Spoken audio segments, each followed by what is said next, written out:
இங்க சொல்றாரு, அதான் உன்னை ரட்சித்துக் கொள்ள பேரை உண்டாக்குன்னு சொன்ன இந்த விவகாரத்தை இங்க சொல்றாரு. இரண்டாவது, போதனையின்றி மனைவிகளின் நடக்கையினாலே ஆயத்திப்படுத்த கொல்லப்படுவார்கள். கவனிங்க, போதனைன்னா என்ன? அதான் இவங்க சொல்றது, நீ சர்ச்சுக்கு அடுத்து வாரம் வரலாம்னா உன்னை அப்படி பண்ணிடுவோம், இப்படி ஆண்டவர் இப்படி பண்ணிடுவோம். இது இவங்க போதனை. இதெல்லாம் நிறுத்திட்டு சொல்றாரு, போதனையின்றி மனைவிகளின் நடக்கையினாலே. ஏமா கவனிங்க, பேசாதீங்க, ஆண்டவருடைய வசனத்தை செயல்பாட்டுல காமிங்க காமிங்க. காமிச்சியா உங்க பின்னாடி தானா? நிறைய பேர் என்ன நினைச்சுக்கிறாங்க, மேக்கப் பண்ணா நம்ம பின்னாடி வந்துருவாரு, லிப்டிக் போட்டா வந்துருவாரு, சென்ட் அடிச்சா வந்துருவாரு. அது இது வேற.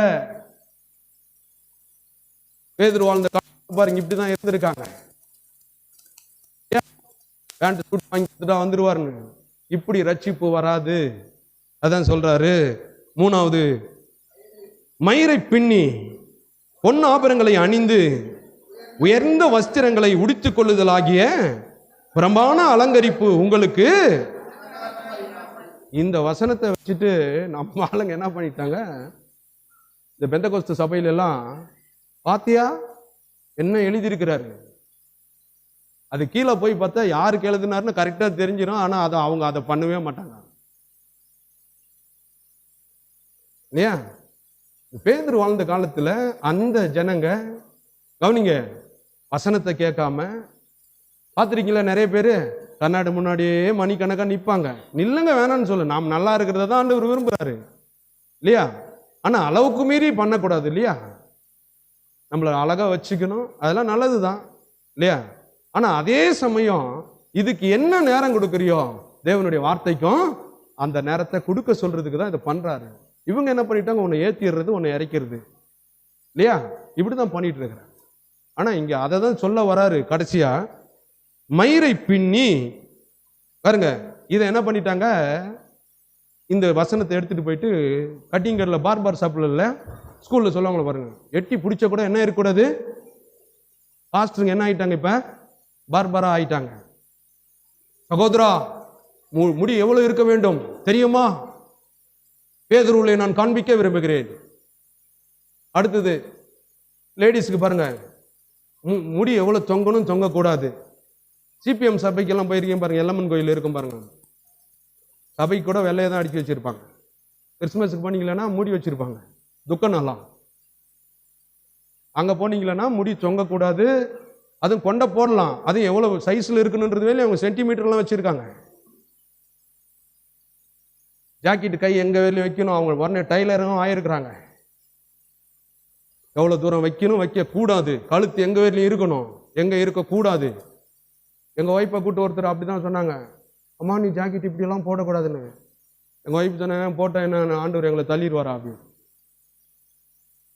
சட்டை மாதிரி நீங்க தச்சு புல்கை போட்டுக்காங்க அப்படின்னு.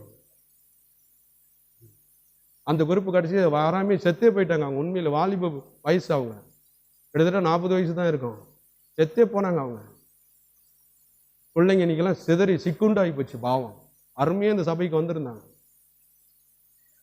பிள்ளைங்க, இப்ப அப்படியே நாளத்திக்கல ஓடிப்பாங்க பாவம். அவங்க பாத்ரூம்ல உட்காந்த இடத்துல செத்துட்டாங்க. ஏன் இதை சொல்றேன் அப்படின்னா, தேவன் உங்களை எதுக்கு அழைச்சாரோ அதை அவர்கிட்ட தெளிவை கேளுங்க, எங்க கிட்ட கேட்காதீங்க. ஏன்னா நான் உங்களை முடி இப்படிதான் வச்சுக்கணும், வைக்கக்கூடாதுனாலும் அப்படிதான் சொல்லுவேன். ஆனா அவரு சொல்றாரு, உன் தலையில் உள்ள முடியெல்லாம் உங்க மனைவி உன் புருஷன் எண்ணி இருக்கிறாரே இல்லையோ, உன்னை படைத்த தேவன் எண்ணி இருக்கிறார். கரங்களை தட்டி தேவனை மேம்படுத்துவோம். தலையில் உள்ள முடியெல்லாம் நான் எண்ணி வச்சிருக்கிறேன், என் சித்தம் இல்லாம ஒண்ணு கூட விழாது. அடுத்து சொல்றாரு, வாசிங்க, மயிரை பின்னி பொன் ஆபரங்களை அணிந்து உயர்ந்த வஸ்திரங்களை உடுத்திக் கொள்ளுதல் ஆகிய புறம்பான அலங்கரிப்பு உங்களுக்கு அலங்காரமாய் இராமல். கவனிங்க, அந்த பெண்கள் அப்படிதான் இருந்தாங்க, அந்த பெண்கள் அப்படிதான் இருந்தாங்க, இதே வேலையை இப்படிதான் இருந்தாங்க. ஆனா வசனத்துக்குள்ள இல்லை, அதனால அவங்களுக்கு இதை பண்ணாரு இல்லையா? இப்ப நம்ம ஆண்டவர் வார்த்தையை கேட்கிறவங்களுக்கு இதை கொண்டு வந்து ஷூட் பண்ணா செட் ஆகுமா? இதை தான் பிடிச்சி வச்சிருக்கிறாங்க உலகம். இதை போடக்கூடாது, அதை போடக்கூடாது, முடியை பின்னக்கூடாது, நகையை போடக்கூடாது, அலங்கரிக்க கூடாது, லிப்டிக் வைக்கக்கூடாது, அதை வைக்கக்கூடாது அப்படின்னு சொல்லி. அப்ப அடுத்தது சொல்றாரு, அழியாத அலங்கரிப்பாய் இருக்கிற இதெல்லாம் இருக்கலாம், ஆனா இதெல்லாம் கொஞ்சம் போயிடும். ஆனா தேவனுடைய வசனம் என்கிறது உள்ள நீங்க அதை வச்சிட்டீங்களன்னா இது யாராலும் உங்களை அழிக்க முடியாது, மாற்ற முடியாது. அதான் சொல்றாரு, அழியாத அலங்கரிப்பாய் இருக்கிற சாந்தமும் அமைதல் உள்ளம். பாருங்க, சத்தியத்தை தெரிஞ்சு வேறனா புருஷனை போட்டு திட்டுறதை பார்த்துருக்கீங்களா நீங்க? சத்தியம் உள்ள வந்துருச்சுனாவே அவங்க எப்படி ஆயிடுவாங்க? ரொம்ப அமைதியாயிருவாங்க. அப்ப அங்க பிடிச்சி திட்டுறாங்க அப்படின்னா, ரட்சிக்கப்படல நரகம் போயிடுவோம், இவ்வளோ போயிடுவோம் அப்படின்னும் போதே தெரிஞ்சு போச்சு இது ரட்சிப்பே தெரியல அப்படின்றது. அதான் சொல்றாரு, அழியாத அலங்கரிப்பாய் சாந்தமும் அமைதியில் உள்ள ஆவி ஆகிய இருதயத்தில் மறைந்திருக்கிற குணமே உங்களுக்கு அலங்காரமாய் இருக்க கடவது, அதுவே தேவனுடைய பார்வையில். எத்தனை பேர் விசுவாசிக்கிறீர்கள்? அந்த வார்த்தை உங்களுக்குள்ள மறைஞ்சு இருந்துருச்சுன்னா இதெல்லாம் கரெக்டா வெளியே.